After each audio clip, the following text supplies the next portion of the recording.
Jou sielskoffie met 'n verskil.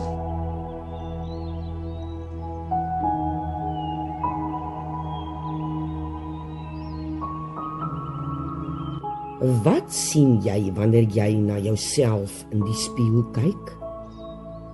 'n wenner of 'n verloorder? Suksesvol of onsuksesvol? Sien jy jouself as mooi of lelik?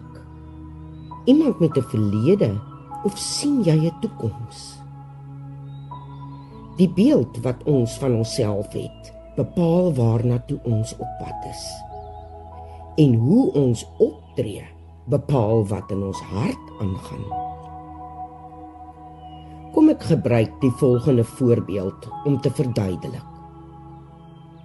Jy hou 'n koppie koffie vas wanneer iemand by jou kom en jou stamp of jou arm skud, sodat jy jou koffie oral mors. Hoekom het jy die koffie gemors? Omdat iemand my gestamp het, sal jy heel waarskynlik antwoord. Dis die verkeerde antwoord. Jy het die koffie gemors omdat daar koffie in jou beker was. As daar tee in die koppie was, sou jy tee gemors het. Wat ook al binne in die beker is wat sal uitloop. Die lewe kom skud ons almal en wat ook al binne in jou sal uitkom.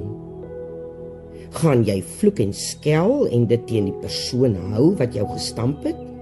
Of gaan jy dit as 'n ongeluk beskou, daaroor glimlag, die gemors opvee en net weer 'n vars koppie koffie skink en vergeet van die gebeurtenis? Wanneer die lewe moeilik raak, wat spoel in jou oor? Wat is in jou beker? Vreugde, dankbaarheid, vrede en nederigheid? Of is daar woede, bitterheid, slagoffermentaliteit en 'n oorgee uitkyk op alles?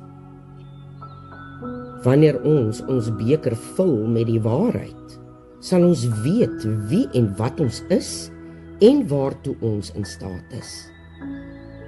God se woord is die waarheid.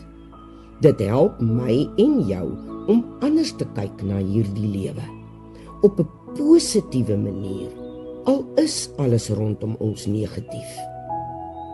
Ons is God se kinders en teenoor ons staan sy beloftes vas. Die lewe voorsien die beker. Ek en jy kies hoe om dit vol te maak. Kom ons werk vandag daaraan om ons bekers te vul met dankbaarheid, vergifnis, vreugde, woorde van bevestiging, veerkragtigheid, positiwiteit en vriendelikheid, sagmoedigheid en liefde vir ander, want dis al hoe ons hierdie lewe kan hanteer. Elkeen van ons dra 'n kruis van tyd tot tyd, sonder dat ons daarvoor vra. Dis hoe dit bedoel is om te wees, sodat ek en jy God se liefde elke dag kan ervaar, van hoe hy sy kinders dra.